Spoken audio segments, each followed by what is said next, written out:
12장 10절부터 20절 끝절까지 같이 읽겠습니다. 그 땅에 기근이 있으므로 아브라함이 애굽에 우거하여 하여 거리로 내려갔으니 이는 그 땅에 기근이 심하였습니다. 그가 애굽에 가까이 이를 때에 그 안에 사례들을 말하되 나 알기에 그대는 아리따운 여인이라. 애굽 사람이 그대를 볼 때에 이르기를 이는 그의 아내라 하고 나는 죽이고 그대는 살리리니 원컨대 그대는 나의 누이라 하라. 그리하면 내가 그대로 인하여 안전하고 내 목숨이 그대로 인하여 보존하겠노라 하니라. 아브라함이 애굽에 이르렀을 때에 애굽 사람들이 그 여인의 심히 아름다움을 보았고 바로의 대신들도 그를 보고 바로 앞에 칭찬함으로 그 여인을 바로의 궁으로 취하여 드린지라. 이에 바로가 그를 인하여 아브라함을 후대함으로 아브라함이 양과 소와 노비와 암수 나귀와 약대를 얻었더라. 여호와께서 아브라함의 아내 사레의 연고로 바로와 그 집에 큰 재앙을 내리신지라. 바로가 아브라함을 불러서 이르되 내가 어찌하여 나를 이렇게 대접하였느냐? 내가 어찌하여 그를 내 아내라고 내게 고하지 아니하였느냐? 내가 어찌 그를 누이라 하여 나로 그를 취하여 아내를 삼게 하였느냐? 내 아내가 여기 있으니 이제 데려가라 하고 바로가 사람들에게 그 일을 명하매 그들이 그 아내와 그 모든 소유를 보내었더라. 아멘. 우리는 지금 이제 창세기 12장의 끝부분 10절에서 20절까지를 읽었습니다. 여기서는 믿음으로 사는 아브라함이라는 제목을 붙일 수 있겠습니다. 그리고 또 한편은 아브라함이 실패한 부분에 대해서 아브라함의 시련이라는 제목도 붙일 수 있겠습니다. 먼저 아브라함은 세 번의 단을 쌓는 것이 12장과 13장에 나옵니다. 첫 번째 단은 12장 7절에 나왔었습니다.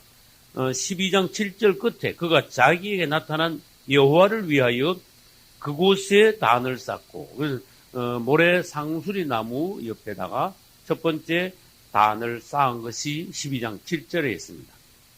이 단을 쌓은 문제를 우리가 왜 보아야 되는가 하면은 그 시대, 지금부터 4,000년 전에 그 땅에 사는 모든 사람들 중 유일하게 아브라함이 하나님 앞에 단을 쌓았다는 거예요. 할렐루야.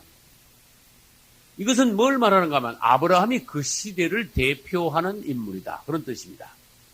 그 당시에 그러면 아브라함이 그 고향을 떠나서 왔는데 가나안 땅 사람이나 그 고향 바벨론 땅 사람들이나 사람들이 어땠었느냐? 하나님을 몰랐어요. 하나님 앞에 제단을 쌓은 사람들이 없었어요. 심지어 아브라함의 고향 사람들, 바벨론 땅 사람들은 바벨성을 쌓고 바벨탑을 쌓아 올렸어요. 이거는 뭔데? 자기 이름을 날리려고 탑을 쌓고 꼭대기를 막 하늘에 닿게 해가지고 우리 이름을 내자. 아주 교만한 탑이. 그래서 오늘날도 물질의 탑, 또 오늘날에도 모든 부분에 있어서 바벨탑이 있습니다. 목회가 성공하면 그게 잘못하면 그게 바벨탑이 될 수가 있습니다. 마을 배우면 그게 바벨탑이 될 수 있습니다. 돈이 많아가지고 부자가 되면 그거 가지고 막 촥 자기 이름을 높이려고 바벨탑이 될 수 있습니다.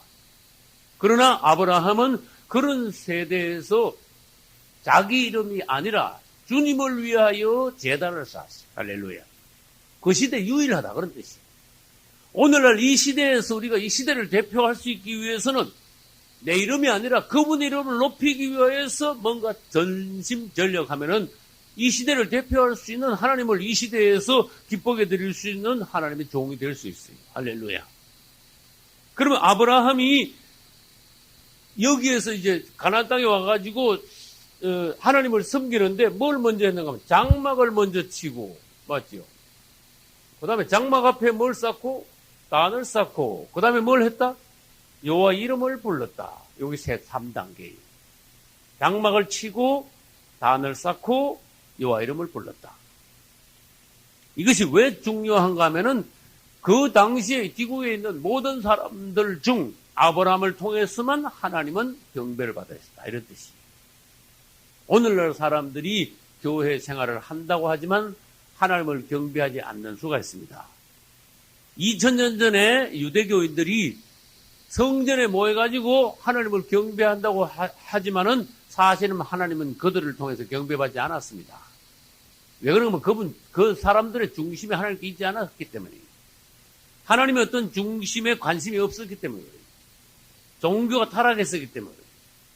사람의 유전으로 전락했습니다. 형식적이 되었습니다. 그래서 주님께서는 계속 2000년 전 종교인들에게 뭐라고 했어요? 외식하는 자들, 화있어진 자. 외식만 남아, 껍데기만 남은 건 오늘날로 말하면 따라서 쭉정이. 외식이니까 껍데기죠. 오늘날로 말하면 쭉정이, 알맹이는 없고 쭉정이만. 그래서 주님은 2000년의 종교인들을 질타하셨어요. 오늘날도 그러기가 쉽다고. 근데 4000년 전에 아브라함은 그 시대를 대표하여 하나님 앞에 나가서 유일하게 하나님을 경배했어요. 그래서 하나님은 아브라함을 통해서만 그때 경배를 받으셨어요. 할렐루야. 다시 말합니다. 사람들은 그때 뭘 높였어요? 내 이름을 높였어. 아브라함은 누구 이름을 높였어요? 여호와 이름을 불렀어. 높였어. 그러니까 주님이 기뻐하시고. 그러면 질문합니다. 노아가 아브라함 이전에 제단을 쌓은 적이 있을까요? 없을까요?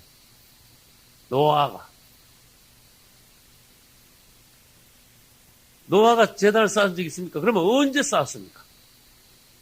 홍수 끝나고 그러면 거기 성경 어디서쯤 있을까요? 홍수 끝난 거는 몇 장에 나올 거예요? 10장이 아니고 9장이지요. 그럼 9장에서 누가 빨리 한번 찾아봐요.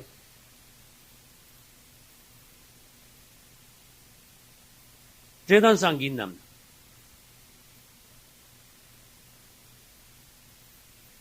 없습니까? 8장 20절 찾아봐요. 노아가 번제를 드린다는 8장입니다. 노아가 여호와를 위하여 뭘 했어요? 단을 쌓고. 단을 쌓았죠. 그럼 우리는 뭘 봐야 되는가? 아, 노아가 단을 쌓은 적이 있구나. 그럼 노아 이전에 또 누가 단을 쌓은 적이 있을까? 예? 저는요, 아벨이 단을 쌓았다고 생각합니다. 여러분 어떻게 생각하십니까? 아벨이 저는 단을 쌓았다고 생각합니다. 아벨은 단을 쌓아가지고 하나님께 뭘 드렸을까요? 양의 첫 새끼와 그 기름을 드렸어요. 나는 아벨이 맨바닥에다 그냥 태우지 않았다고 생각합니다. 뭔가 단의 모양이 어떻든 그건 묻지 말고 단을 쌓고 그 위에다가 제단 위에다가 양을 바쳤다고 저는 그렇게 생각합니다. 그럼 아벨, 노아, 아브라함, 이삭과 야곱은 당연히 하나님께 단을 쌓고 제사를 그 아버지의 그 믿음을 본받아서 쌓았죠. 그러면 이것이 어떻게 중요하냐? 이 사람들이 그 각각 시대를 대표하는 성경의 인물들이다. 오늘날 우리가 이 시대를 대표하자. 오늘날 이 시대 진정으로 하나님께 우리가 제단을 쌓는, 하나님을 위하는, 하나님을 기쁘게 드리는 이 시대 종들이 되어야 된다. 할렐루야. 그래서 예배도 산 제사가 있고 죽은 제사가 있다는 걸 아셔야 돼요. 예배도 살아있는 예배가 있고 죽은 바리새인 같은 예배가 있다는 걸 알아야 돼요. 이 땅에 주일만 되면요, 수십만, 수백만 곳에서 예배를 드립니다. 하나님이 과연 몇 군데 예배를 받으실까? 이 땅에 주일만 되면 약 1000만 가까운 사람들이 주일을 지킨다고 몰려옵니다. 근데 얼마나 그 중에 많은 숫자가 그 중심이 주님 앞에 상달될까? 그래서 주님은 이사야서에서 바로 1장에서 그랬어요. 그 너희들 온다마는 그 재물만 자꾸 갖다 바치고 중심은 없고 내가 오면 질렸다. 내 지기에 너희들 가가지고 자꾸 하는데 나 이거 지겹다. 심지어 나중에 막 곤비하다 그랬어요. 나 진짜 내 죽을 징이다 야. 하나도 너희들 난 반갑지 않다. 그러면서 주님이 하시는 말씀이 너희들은 나를 사랑하여 정말 나를 위하여 온 것이 아니라 마당만 밟고 그냥 가는 거야. 그런 말씀 하셨어요. 그게 이사야한테 2700년에 한 말씀이 아니고 오늘 말씀입니다. 또 내가 말합니다. 2700년 전에 주님 성전에 마당 밟는 사람보다 오늘날 마당 밟는 사람이 더 많다는 거예요. 10배가 될지 100배가 될지 1000배가 될지 몰라. 오늘날은 한 대부분의 사람들이 마당만, 교회 마당만 밟고 가는 거야. 이게 무슨 뜻이에요? 정말 하나님께 와가지고 산제사 드는 사람이 그리 많지 않다는 거야. 산제사, 참된 예배, 지성소 안에서 드리는 예배, 할렐루야. 지성소 안에 살아있는 예배를 드려야 돼. 오늘날 예배 드리는 거를요, 예를 들어서 어디 가서나 텔레비전이나 이렇게 한번 봐요. 주님이 이 예배를 어떻게 보실까? 한번 따지려고만 보는 게 아니라 과연 우리는 어떻게 예배를 드려야 주님이 기쁘게 받으시는가? 형식이 너무 있으면 안 돼. 무슨 말인지 알겠어요? 천주교화된 예배는 하나님 안 받으시고, 천주교 캐톨릭화된 예배는 뭔가 형식이 딱 짜여졌어. 외식만 있어. 겉으로 보기면 거창해. 중심에 하나님께 상달해야 안 돼. 제단 쌓는 문제를 우리가 보면은 이런 문제를 오늘날 제단이 이게 옳은 제단이냐, 상달되는 제단이냐, 아벨의 제단이냐, 가인의 제단이냐, 이런 걸 볼 수 있어요. 정말 주님 앞에 나가서 기쁨과 감사로 가장 높이 주님을 찬양하고 또 어떤 부분에 있어서는 통해하는 뜨거운 눈물로 주님 앞에 회개하고 참여하며 주님께 간절한 마음으로 세상 것 모두 내려놓고 주님께 온전히 구하는 마음, 마리아와 같이, 베다니 마리아와 같이 가장 주님 가까이 와서 주님을 사랑하고 주님의 말씀을 경청하고 온전히 영으로 하나님을 영이시니 예배하는 자가 신령과 진정으로 예배할지니라. 할렐루야. 하나님은 영이시니 몸뚱아리에 와가지고 절대로 예배가 아니다. 혼으로 들어가지고 하나님이 받지 않으신다. 하나님은 영이니 예배는 영으로 드려야 된다. 신령과 진정으로, 영 안에서 진실로. 할렐루야. 요거 말을 조금 바꿔. 신령과 진정으로 번역을 그렇게 했는데 영 안에서 진실로 예배드린다. 그런 뜻이에요. 살아있는 예배. 오늘날 우리가 이 부분을 깨우치지 않으면 안 돼요. 많은 예배가 형식으로 전락해버렸어요.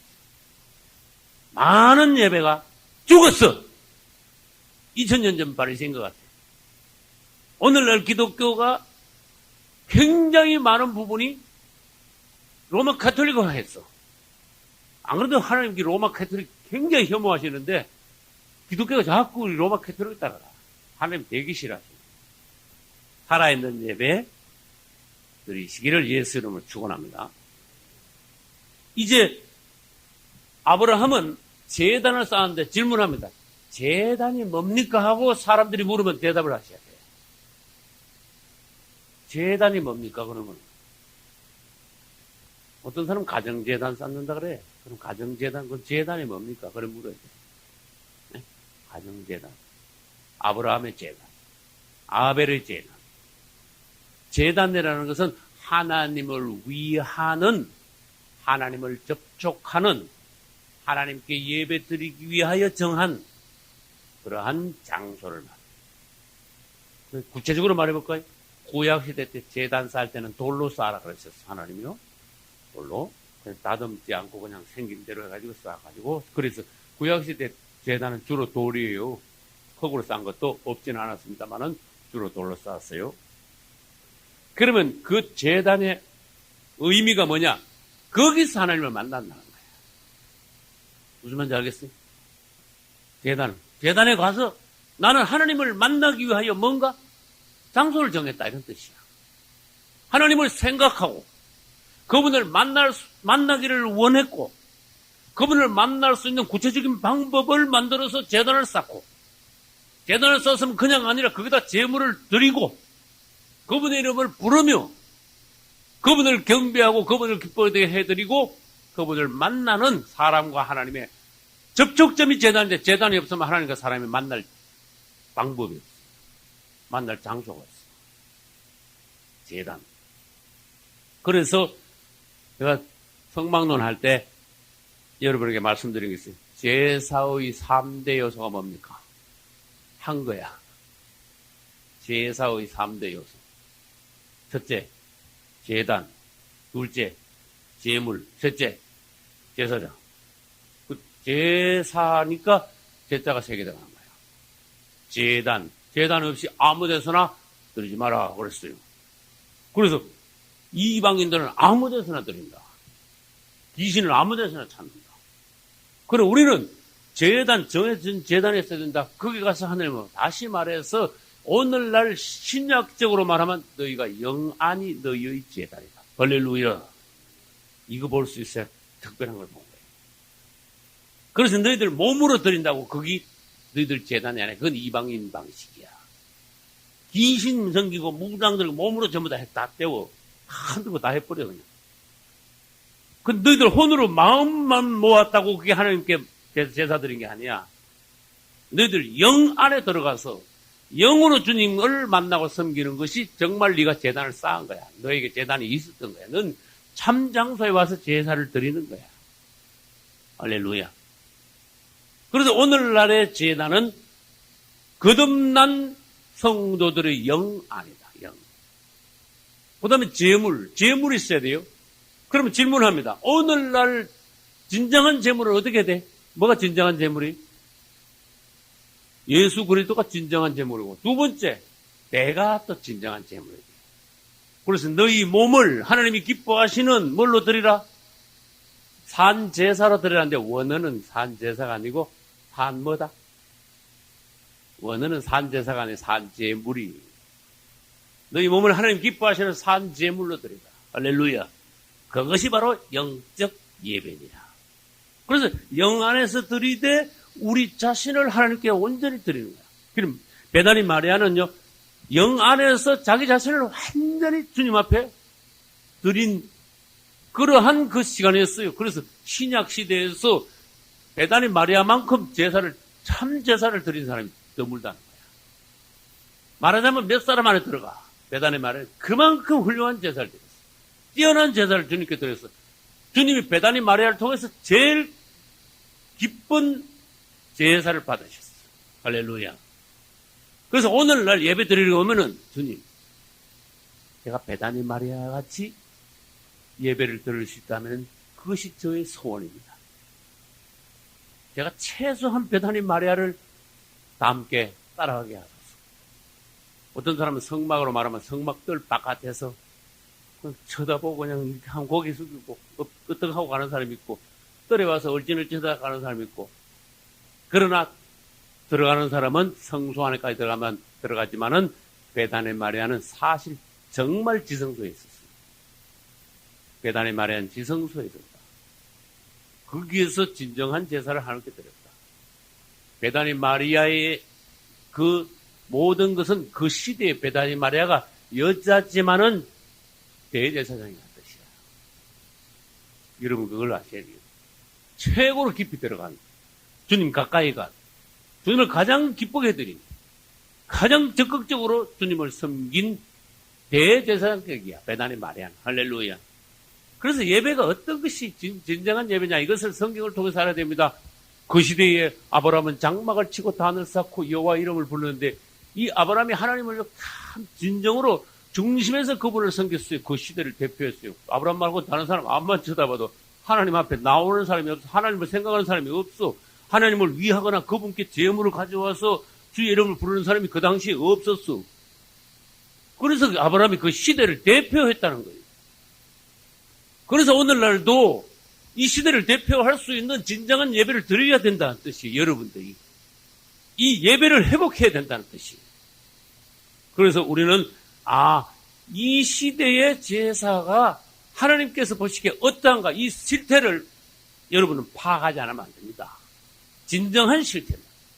나는 지금까지 20수년간 목회하면서 많은 죽은 제사를 봤어요. 주님께서 이거 굉장히 슬퍼하시겠다. 굉장히 주님이 싫어하시겠다. 분명한 사실은 뭐냐? 이 땅에 죽은 예배가 너무 많다. 예배를 살리시고 여러분이 영 안에서 살아있어야 여러분이 참석하는 예배는 살게 됩니다.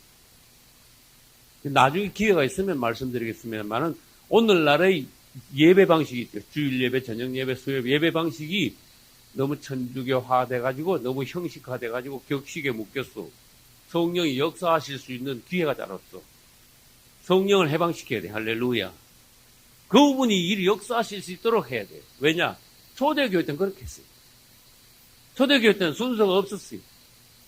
순서가 없다고 다 성령이 역사하시는 거 아닙니다. 순서를 정할 필요가 없는 거예요. 정하려고 해도 순서대로 안 돼. 초대교회 때는. 왜 그런지 아시는 분? 성령이 막 강건으로 막 역사를 하니까 순서가 돼 있어. 막 오마마 예를 들어서 봅시다. 예를 들어 찬송을 먼저 시작해. 찬송하면서 성령이 부어지면 순서가 되겠습니까? 초대교회의 특징은 뭐냐? 순서가 없다. 둘째, 초대교회의 특징이 뭐냐? 시끌벅적하다. 아시겠어요? 성령이 막 부어지는 게 시끌벅적. 초대교회의 특징이 뭐냐? 누가 말씀을 전하는 사람이 정해져 있지 않다는 거예요. 놀랬지요? 내가 초대교회, 어떻게 하면 초대교회를 회복합니까? 기도 중에 나는 하나 조금 봐왔어. 내가 말하는 건 사실이에요.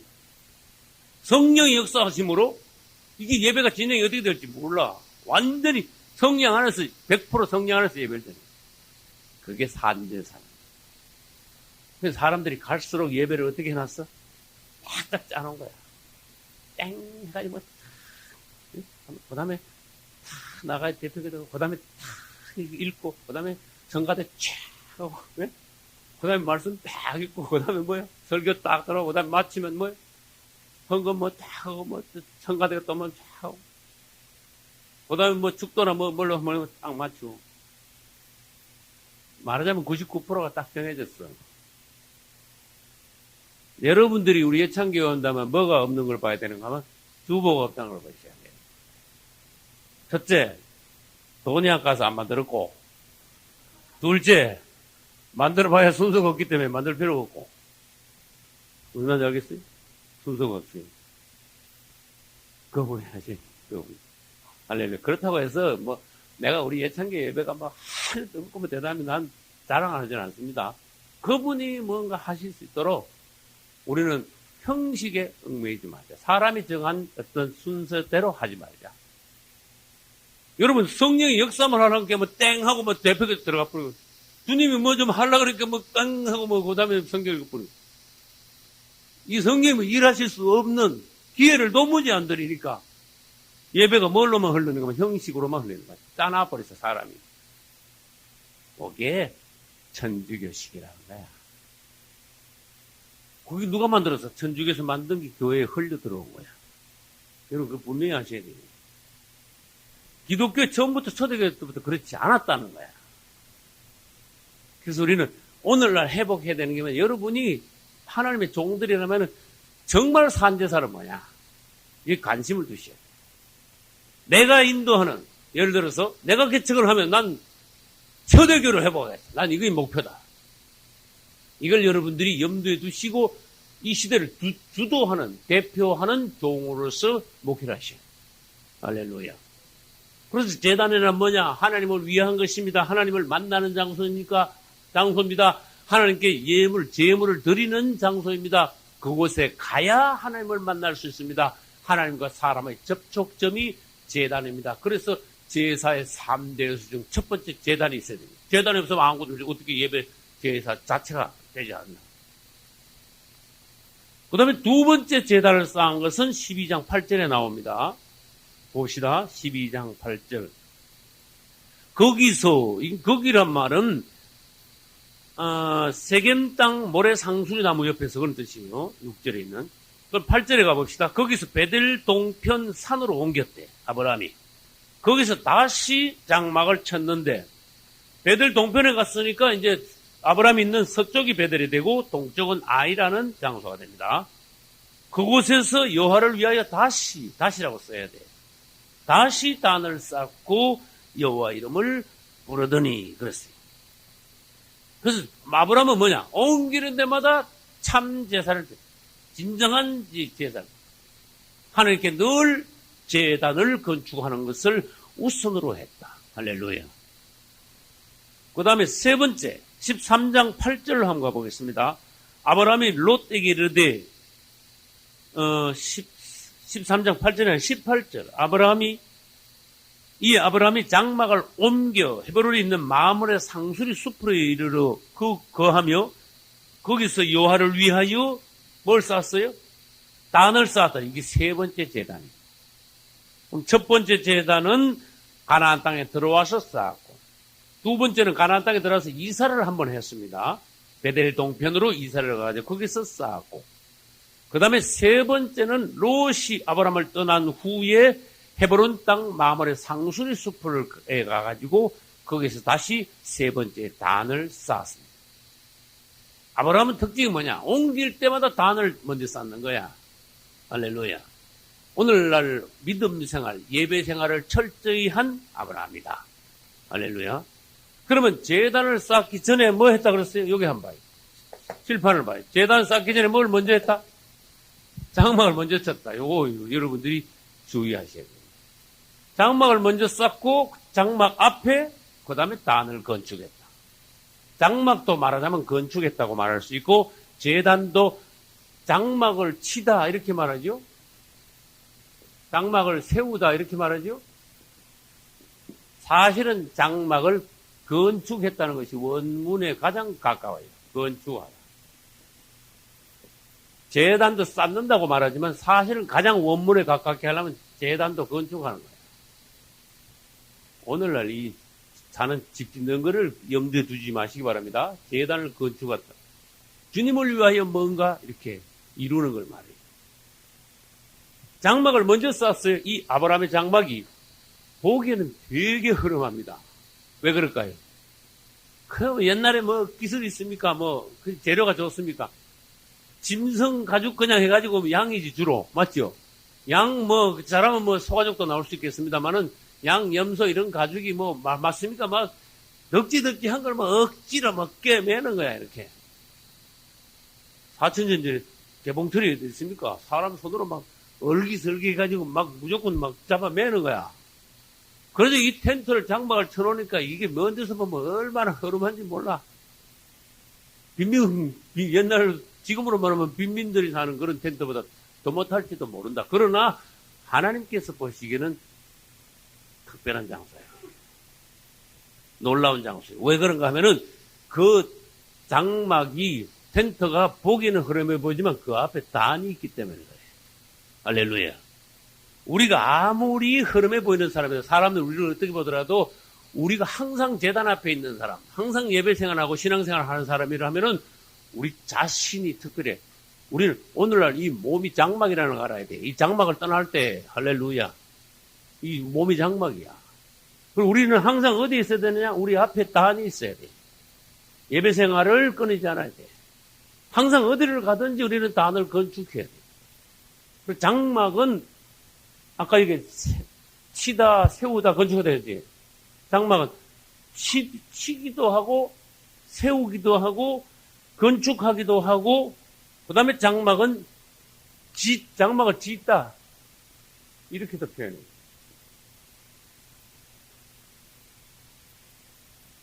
그 당시 바벨 사람들은 성을 쌓고 탑을 세웠지만 아브라함은 나는 그거 안 해. 그런 뜻이야. 나와가지고 하나님을 위하여 제단을 쌓고 장막을 세웠어요. 할렐루야. 그래서 아브라함이 유명하다. 히브리서 11장 8절로 10절 보면은 믿음으로 아브라함은 가봅시다. 히브리서 11장.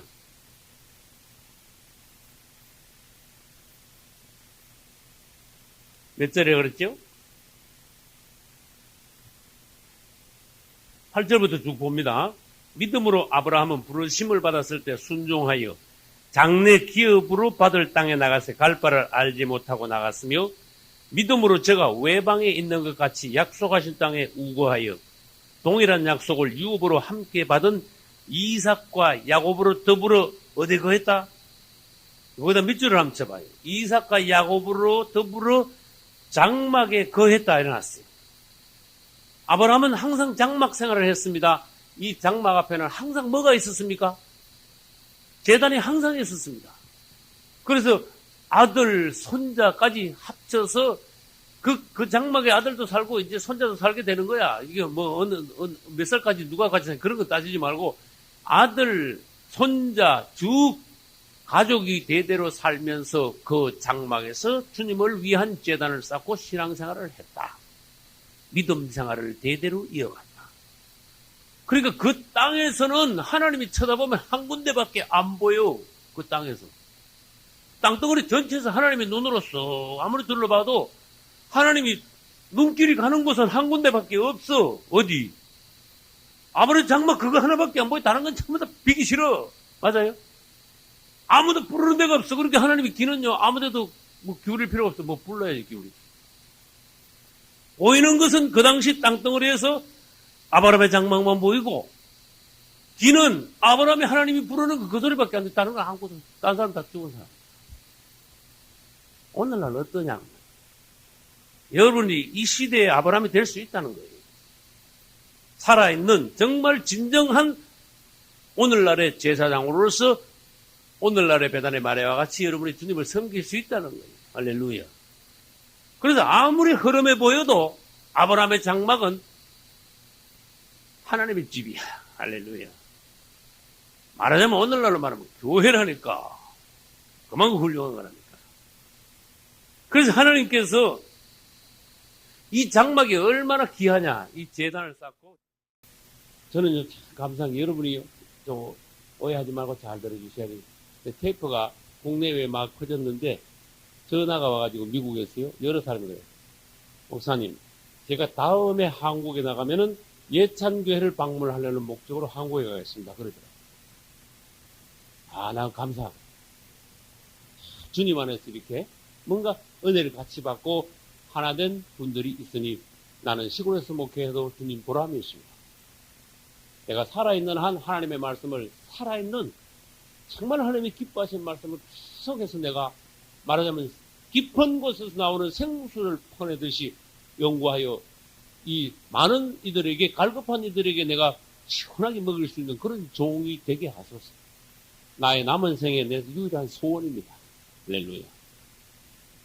그 말씀에 은혜 받으니까 예찬교회 가고 싶습니다. 그래 되죠. 그래서 나도 모르는 새에 우리 인터넷, 우리 홈페이지 통해서 테이프를 통해서 은혜 받으신 분들이 나도 모르는 새에 온다고 말도 안 하고 왔다 간 사람들도 있어. 그 나중에 보면 언제 내가 갔다가 왔는데 목사님 안 계시던데. 감사하지요. 아브라함이 계속 하나님의 이름을 보고 계속 제단을 쌓고 계속 주님 앞에서 신앙생활 하니까 나를 저렇게 찾으는데 한번 갔다 와야 되겠다. 할렐루야. 참 자연스럽게 그죠. 내가 땅에 내려가서 아브라함 장막에 한번 갔다 와야 되겠다. 다른 데는 꼴도 보겠다. 그런 식이에요. 다른 데는 아주 나갈 생각 없어요. 그렇죠? 여러분 어디에 마음이 가는 데 있으면 거기 가고 싶은데 딴 데는 가면 쳐다보기 싫은 데도 있다. 그래서 하나님께서 드디어 아브라함의 장막에 오셨는데 창세기 18장이다. 할렐루야. 우리는 이제 창세기 지금 12장 하고 있으니까 18장 가면은 하나님께서 아브라함 장막에 찾아오시는 걸 보겠지요. 근데 여기 지금 장막을 치는 게 나오니까 그걸 얘기 안 할 수가 없어, 미리. 근데 하나님이요, 천사 둘을 데리고 아브라함 장막에 직접 오시는 거예요. 이야, 이게 얼마나 놀라운 장면인지 아세요? 이 땅에서 아브라함의 장막이 그만큼 유일한 지성소가 됐다. 하나님이 직접 찾아오실 정도로 그만큼 놀라운 축복의 장소, 아름다운 장소가 됐다. 여러분들이 아브라함 같이 되면은 하나님이 여러분을 찾아오지 않을 수가 없어. 내 딸, 내 아들이 나를 이렇게 찾으니 내가 그를 찾아가 만나지 않을 수가 없다. 내가 그를 보지 않을 수가 없다. 이렇게 되는데 형식적으로 하면은요, 그 중심에 하나님께 없으면, 야, 그 형식 찾네. 그냥 알았다 그래. 그냥 그러고 가보려면 니나 가봐. 천사를 보내. 그래서 아브라함의 장막은 천사들과 함께 하나님이 찾아오셔서 대접도 한 번 잘 받았어요. 할렐루야. 아주 시원하게 잘 오셨고, 아주 시원하게 발도 씻고. 그리고 그분, 내가 20몇 년 전에 성경 읽을 때, 야, 멋있더라. 발을 씻고요, 마음을 쾌활케 해가지고 가시네. 이야, 그 참 멋있게, 말도 멋있게 하더라고. 그럼 쾌활케 됐을까, 안 됐을까? 하나님이 아브라함 장막에 찾아오셔서 아주 쾌활하게, 유쾌하게 돼가지고 만족해서 가신 거예요. 영성한 대접을 받고 가신 거예요. 오늘날 사람들은 하나님을 막 섭섭합니다. 막 욕을 해주십니다. 하나님의 축복으로 지금까지 살았어도요, 하나님을 배신합니다. 아주 못된 것들이 이 땅에 많은데 찾아갈 수가 없죠. 아브라함의 장막은 하나님께서 가고 싶었어. 여러분 집에, 여러분 마음에 하나님 찾아오실 수 있도록 여러분이 하시는 게 신앙생활에 성공하는 거예요. 여러분 인생의 성패가 거기에 달린 거예요. 목회가 사람 숫자가 몇이냐 여기 달린 게 아니에요. 열심히 일해가 자식이 얼마나 잘하는 이게 인생의 성패가 아니에요. 하나님이 여러분에게 찾아올 수 있으시다면 성공한 거고, 야, 나 별로 갈 말 없어. 여러분 실패한 거야. 롯은 그래서 실패한 의인이야.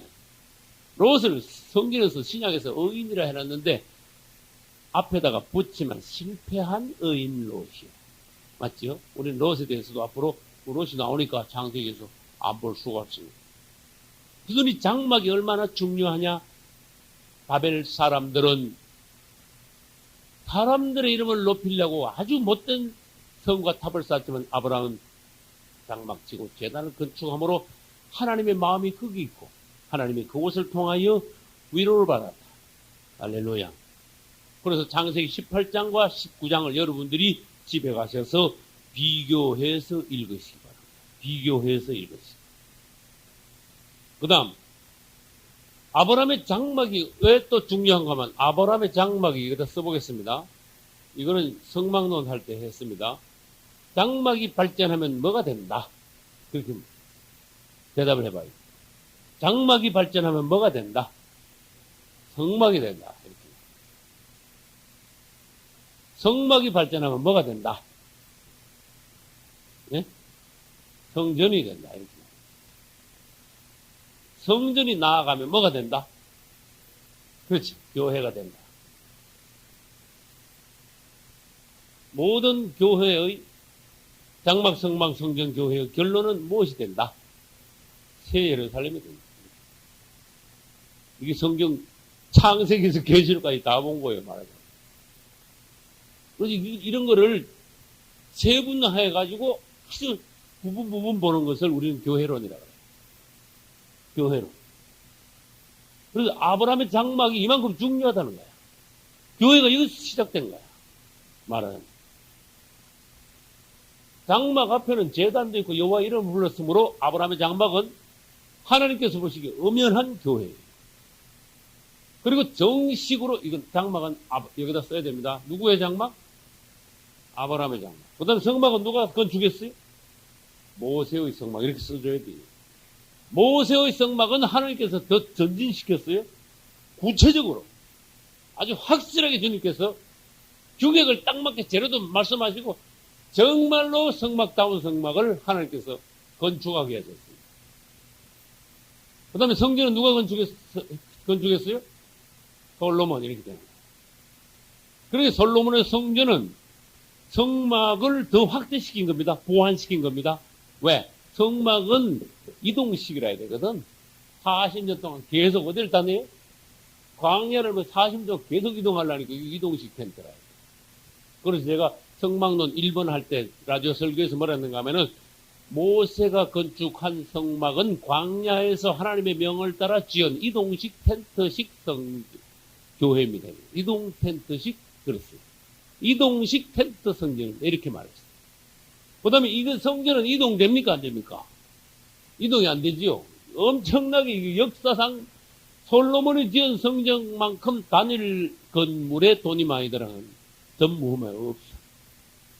아무리 지금 수백 층을 쌓아도 이만큼 돈이 안 들어가. 그만큼 유명한 하나님께서 기뻐하시는 성전을 솔로몬이 건축했어요. 그 다음에 신약에 와서는 이 교회가 됩니다. 구약에서는 성막론에서 말씀드렸어요. 구약에서 장막, 성막, 성전은 물질적인 것이지만은 신약에 와서 교회와 새 예루살렘은 물질적인 것이 아닙니다. 이건 유기적인 생명체입니다. 그래서 교회 건축을 했다고 해서 그게 교회가 아니란 말이에요. 그건 예배당이에요. 맞죠? 집회소야, 집회소. 모이는 장소. 물질적인 장소. 그 신약에 와서 교회는 살아있는, 거듭난 예수 그리스도 안으로 모인 부름받은 자들이 이제 교회가 돼요. 그래서 신약에 와서 교회는 살아있는 유기체다. 생명체다. 거듭난 사람들, 믿는 이들의 집합체다. 그렇게 신약과 구약의 차이가 있는 거예요. 그렇게 새 예루살렘은 갑자기 또 물질로 돌아갈 수 있습니까? 새 예루살렘이 보석으로 됐습니까? 물질입니까? 물질이 하나는 거라. 이게 물질이고 생명체면 이건 더 높은 거야. 더 놀라운 생명체. 할렐루야. 여러분 그걸 아셔야 돼요. 말하자면 엄마 뱃속에 있을 때 우리가 엄마 뱃속에 있을 때 살았긴 살았잖아. 사람이잖아. 숨 나시고 뭐 그거 다 하는 거야. 사람이야. 근데 그 깜깜해 그 안에는. 난 그거 보면 참 희한해. 사람은 사람인데 엄마 뱃속에 있어. 엄연한 사람이다. 그거 제 속에 있는 사람 죽이면 너 살인한 거예요. 살인죄가 돼. 맞습니까? 그래 사람은 사람인데 아무것도 몰라. 어? 보지도 못해. 듣지도 못해. 알지도 못해. 만지도 못해. 사람은 사람인데 깜깜해. 물속에 있어. 근데 세상에 딱 나오면 어떻게 되는가 봐. 봐. 아무것도 모르는 게 아니고 제보 바로. 제보 받아가지고 또 안 됩니다. 근데 웬걸 천국에 가면 예루살렘에 가면 예수님이 아는 것만큼 다 알아버려요. 할렐루야. 예수님이 아는 걸 우리가 모르면 안 됩니다. 새하늘과 새 땅, 새 예루살렘. 예수님은 우리가 말하자면 세상 말로 하면 IQ가 똑같아져. 주님이 우리에게 모든 걸 다 가르치게 돼 있어. 그건 어디서 봐야 돼? 고린도전서 13장 4장에 보면요. 우리가 그분과 같이 지금은 거울 보는 것 같이 희미하게. 근데 그 말이 지금 단어는 이상합니다. 거울이 얼마나 선명한데 요즘 거울이. 옛날 거울은요. 구리로 막 닦아 만드는 게 거울 봐도 옛날 거울은 희미했어. 그걸 알아야 돼. 근데 지금 거울은 선명하죠. 그런데 옛날 거울은 선명한데 거울로 보는 것 같이 우리가 아는 게 희미하게 한다 그랬습니다. 이 땅에서는 그렇다. 그러나 천국에 가면은 그분이 나를 아신 것 같이 또 그분이 아시는 모든 것과 같이 우리는 똑같이 알게 되는 그날이 온다고 고린도전서 13장에서 말씀합니다. 다시 말합니다. 새 예루살렘은 물질이 아니라는 걸 아셔야 돼요. 그래서 천국 가면 우리 집은 보석으로 지었다. 그게 틀린 말이에요. 그런 말 하지 마시고. 천국 우리 집 가면 전부 다 바닥이 금이다. 그렇게 말하면 틀립니다. 무슨 말인지 아시겠어요? 그게 보석 같이 우리 주님도 계시록 4장에 보면요.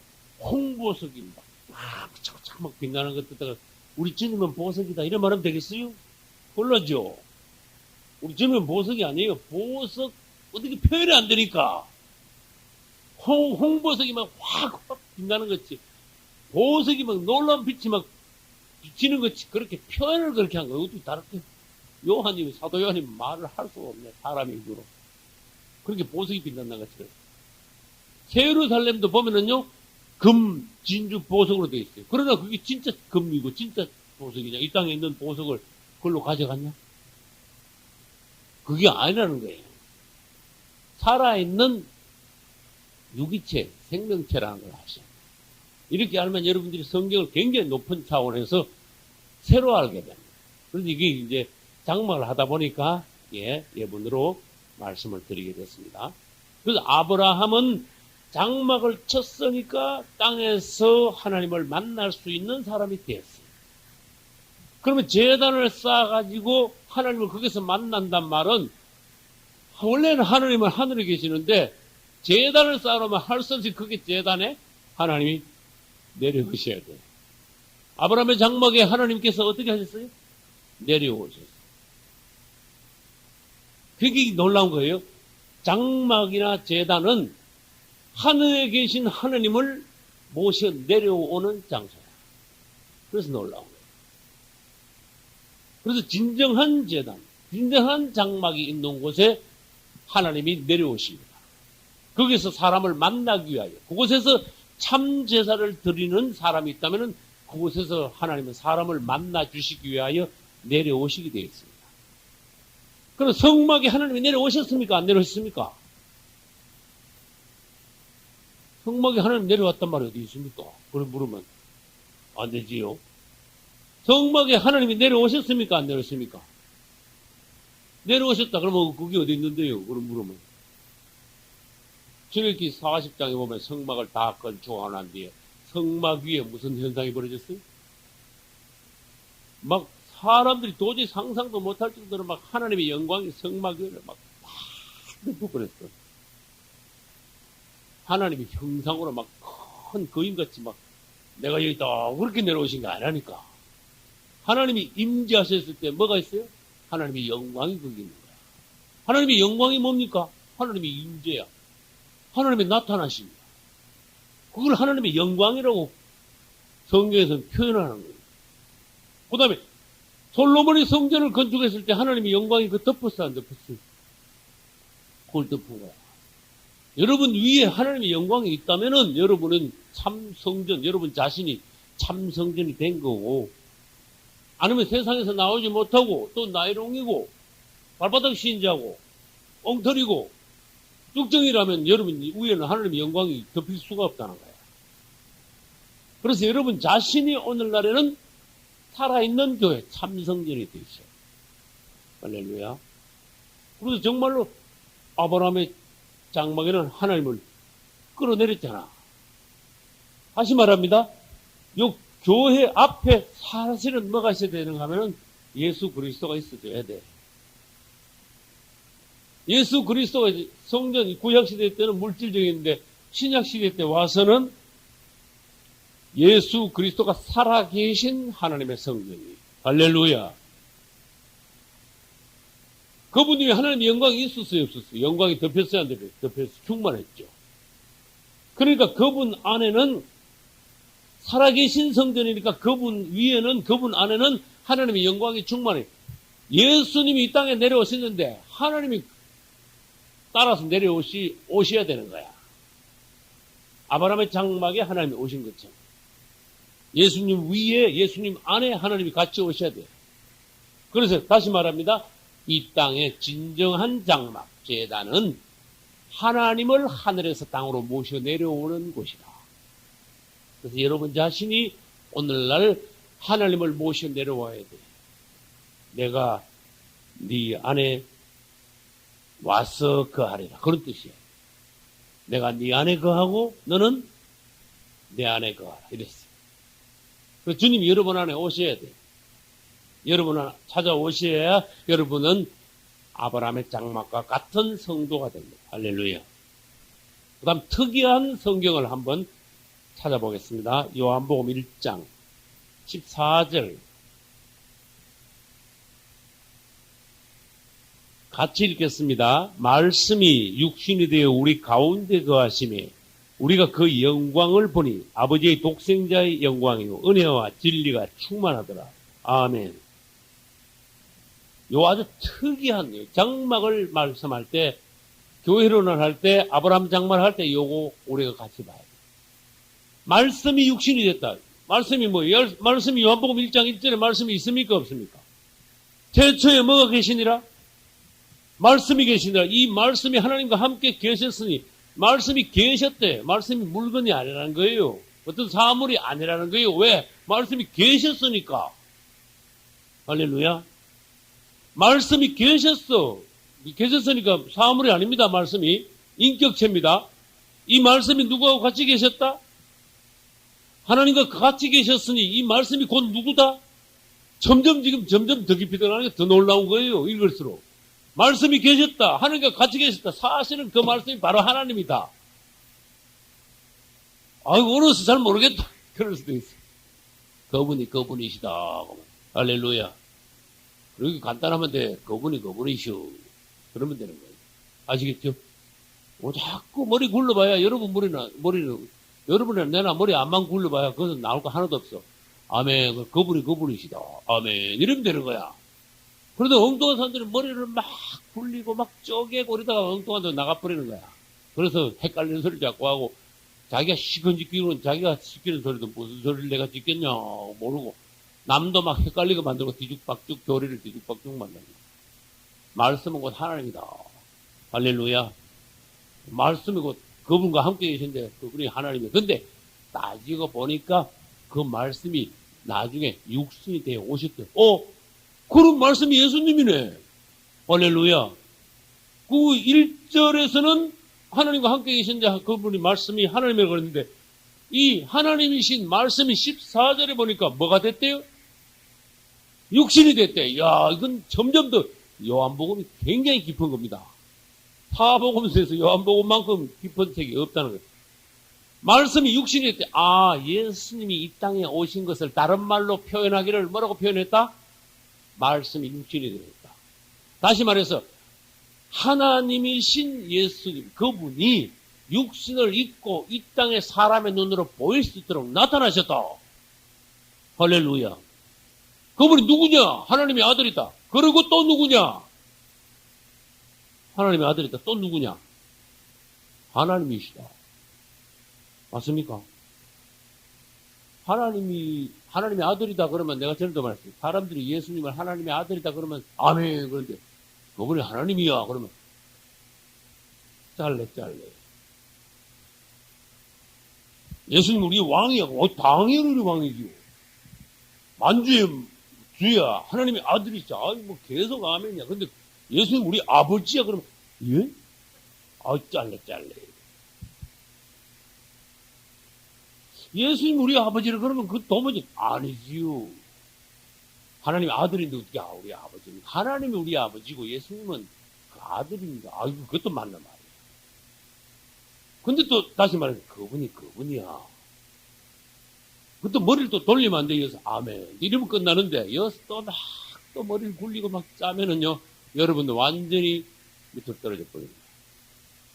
그때부터 여러분 헷갈려서 막 도저히 헤어날 수가 없을 정도로 돼버려.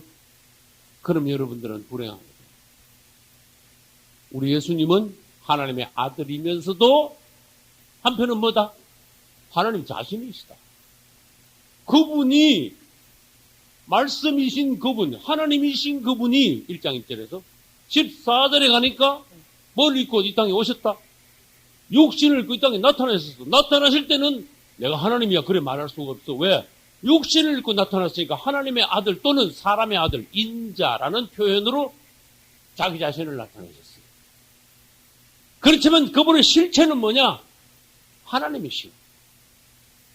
하나님 자신이시오. 그래서 이사야 9장 6절에서 한 아기가 우리에게 낳고 한 아들을 우리에게 주신 바 되었는데 그 어깨는 뭘 메었을까? 정사, 세상 모든 우주의 정사, 권세가 그거 다 있어요. 그 다음에 그 이름이 나오는데 이름도 여러 가지가 다 나오고 그 이름은 기묘자라. 아주 놀라우신 분이야. 기묘. 그분에 대해서 말을 할 수가 없어. 얼마나 기묘한 분인지. 원더풀이야. 원더풀도 난 단어가 시원찮다고 생각해. 원더풀도 약한 단어야. 기묘한 단어가 나와줘야 돼. 모사라. 아주 지혜로우시고. 솔로몬은 그래서 그분을 조금 예표한다. 그 다음에 전능하신 하나님이라 그까지는 조금 괜찮은데 그 다음에 그만 가서 덜컥 걸려버려. 영존하시는 아버지다. 그 노맨인데요. 그러면 안 되는 거야. 그 아기가 어떻게 아버지가 됩니까? 근데 성경은 그려놨어. 전능하신 하나님이면서 그 아기가, 그 아들이 전능하신 하나님이면서 기묘자고 모사고 잘 나가다가 도저히 이건 뭐 이해가 안 되는 영존하시는 아버지요. 이게 왜 사람들이 머리가 이게 작으니까 그건 들어가 주질 않는 거야. 아버지라는 소리 들어가지 설정 넘어가 버리고. 성경을 아무리 읽었다 그래도 예수님은 우리 아버지입니다. 나 그래 말하는 사람 못 봤어. 왜? 그 부분은 다 넘어가 버렸어. 통과. 그래서 난 다시 말합니다. 예수님은 우리 아버지입니다. 왜? 그분이 그분이니까. 그래서 따라서 얹히지 말자. 성경 말씀 듣고 얹히지 말아야 돼. 예, 얹히면 안 돼. 왜? 말씀이 아멘 그걸 받으면 돼. 따라서 단순하라. 단순하게 그냥 받으면 돼. 자꾸 뭐 예를 들어서 내가 좀 우리끼리 해볼게. 잘난 척 하다가 자꾸 따지다가 빠져버린다니까. 이단으로 떨어지거나 완전 지식적으로 떨어지거나 잘못된 대로 헤매가지고 여러분들은요 은혜를 받을 수 없는 이 머리 구조, 세포 구조가 됐거든요. 그냥 단순하게 받아들입니다. 아, 예수님 우리 아버지십니다. 그분은 전능하신 하나님입니다. 그분은 하나님의 아들이시면서 이 땅에 나타나실 때는 사람으로 나타나셨습니다. 할렐루야. 거기서 끝날라고 내가 1장 14절을 말씀하신 게 아니에요. 말씀드린 게 아니에요. 말씀이 육신이 되어 우리 가운데 거하시면, 며칠 쳐봐요. 거하시면. 이건 빨간 줄로 이제 써야 되겠어. 난 써야 되겠어. 자, 그러면 거한단 말은 여기 썼습니다. 거하시네. 이게 원어에 가서 이제 찾아보면 여러분들은 그냥 내가 원어에 가서 찾은 거를 소개할 테니까 그냥 그냥 받으시면 돼. 말씀이 육신이 돼서 우리 가운데 거하셨다 이 말은 말씀이 육신이 되어 우리 가운데 장막을 치시며 이런 단어야. 태버네클이라는 단어가 있어. 원어에는. 할렐루야. 그래서 이 원어 성경을 여러분들이 영어부터 찾고 원어 성경 헬라를 배운다면은 찾아보시면 우리 가운데 오셔서 그분은 장막을 치셨습니다. 이렇게 돼버렸어. 이게 해석을 한번 해봐요. 무슨 말이에요? 우리 가운데 사시게 됐습니다. 거하신다는 말은 간단한 단어입니다. 우리 가운데 오셔서 그분이 거하셨습니다. 하나님이 사람 가운데 오셔서 33년 반 동안 사셨습니다. 간단하죠. 그러나 더 깊은 말씀은 뭐냐? 그분이 사람 가운데 오셔서 장막을 치셨습니다. 이 장막은 뭔데? 그분이 살아계신 장막, 살아계신 성막 성전이시요 살아계신 하나님의 교회로서 그분은 이 땅에 장막을 치신 분입니다. 리빙 태버네클, 살아계신 장막, 태버네클. 할렐루야. 근데 이 부분에 대해서 예수님이 누구신가 여러분 이런 걸 통해서 아브라함의 장막을 배울 때 이런 것까지 같이 배워줘야 됩니다.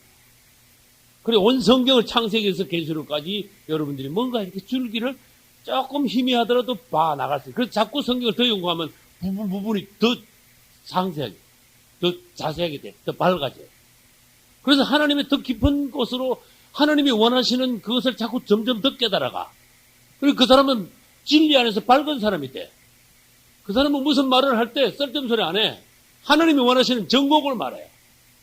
사람들에게 하나님이 원하시는, 하나님이 가르치기를 원하는 중요한 부분을 자꾸 타치를 하는 거예요. 할렐루야. 이런 방식으로 여러분들이 성경을 보시죠. 아니요. 일단 그분은 우리 바깥에서 사람 가운데 오셔서 하나님의 살아있는 장막으로 쳐지신 분이시다.